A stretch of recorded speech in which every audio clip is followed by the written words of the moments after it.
Thank you, AJ. And to our east, Chester County reports some voting issues today when independent and third-party voters showed up to the polls. They were told they were not on the voter rolls. Those voters were able, though, to cast provisional ballots. Chester County officials say they will now conduct a formal review to determine how third-party registered voters were omitted and will take action to ensure that error does not occur again. And checking overall, things across the Susquehanna Valley have gone, pretty smooth so far. From Lancaster County to Harrisburg, Lebanon, and more. A lot of people are still coming out to make their voices heard. Several Susquehanna Valley communities are voting for mayor, from York to Lancaster, even down to Gettysburg. And the one we're watching the closest right now is incumbent Harrisburg Mayor Wanda Williams facing a challenge from fellow Democratic City Treasurer Dan Miller, a registered Democrat who is running as a Republican. We want to begin our election team coverage with 8 on Your Side political reporter Tom Lehman, who was at Scottish Rites Cathedral in uptown Harrisburg. Tom? Well, Brian and Lori, it is a little bit of an unusual situation we're seeing here. The primary elections runner-up back in the general facing the Democratic nominee. I want you to take a look behind me. You can see Scottish Rites Cathedral. This is a pretty popular polling place for a lot of people in uptown Harrisburg. Dan Miller actually winning in the primary in this particular ward. But listen, a lot of people are going to be here over the next couple hours as polls remain open until 8 o'clock. And again, this is a situation where Williams is the Democratic nominee.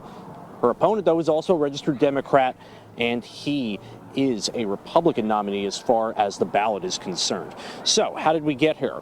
Miller lost to Williams in the election by 80 votes back in May to get the Democratic nomination. Williams, again, the registered Democrat and Democratic nominee here, certainly hoping to earn a second term in office.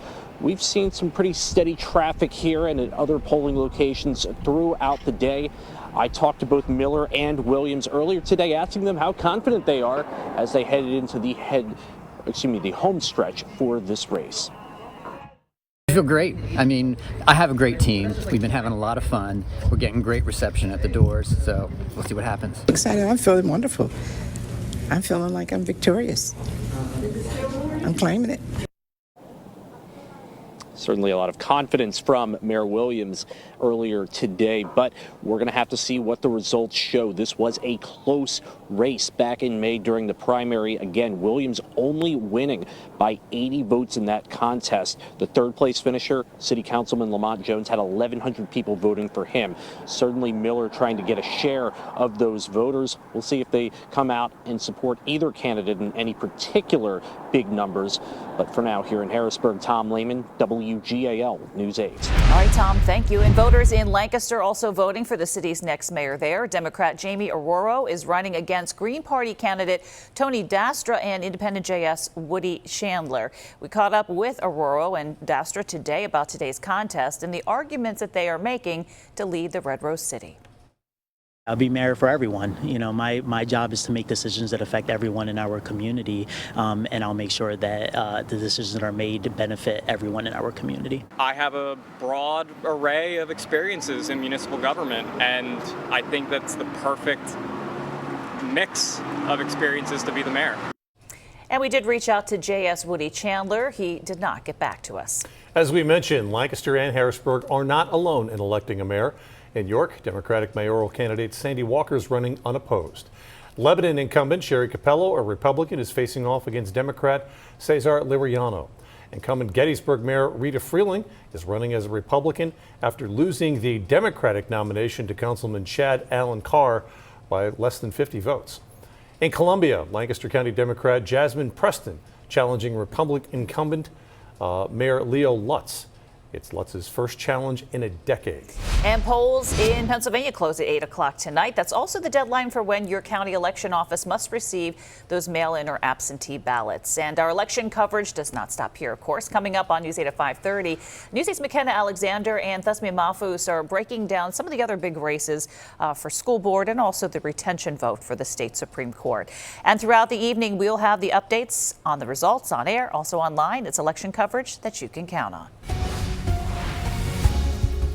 And taking a look outside over York right now. That's a nice little sunset there. You may not be able to tell from the Skycam shot, but The whipping winds have returned. Yeah, let's go over to meteorologist Ethan Houston for a check of the forecast. Ethan? Yeah, and the winds are going to intensify through the day tomorrow. This is why we're making tomorrow an impact day, especially late in the evening into the overnight hours. That's when we could see our strongest winds. We're talking wind gusts in excess of 40 miles per hour, but isolated spots could see gusts greater than 50 to 60 miles per hour. Best chance for those highest wind gusts will be north of Harrisburg and northwest of Harrisburg along the mountain ridge tops. Winds of that strength throughout the valley could see some spotty power outages. There could be some debris on the roads. It could be difficult to drive. And if you have any lawn decorations, you want to secure them through tomorrow. So we do have a breezy day out there right now. We do have some winds in areas gusting greater than 20 miles per hour and sustained winds running from 5 to 15 miles per hour. Now that we're past sunset, we are starting to see the temperatures drop a bit. We're at 57 now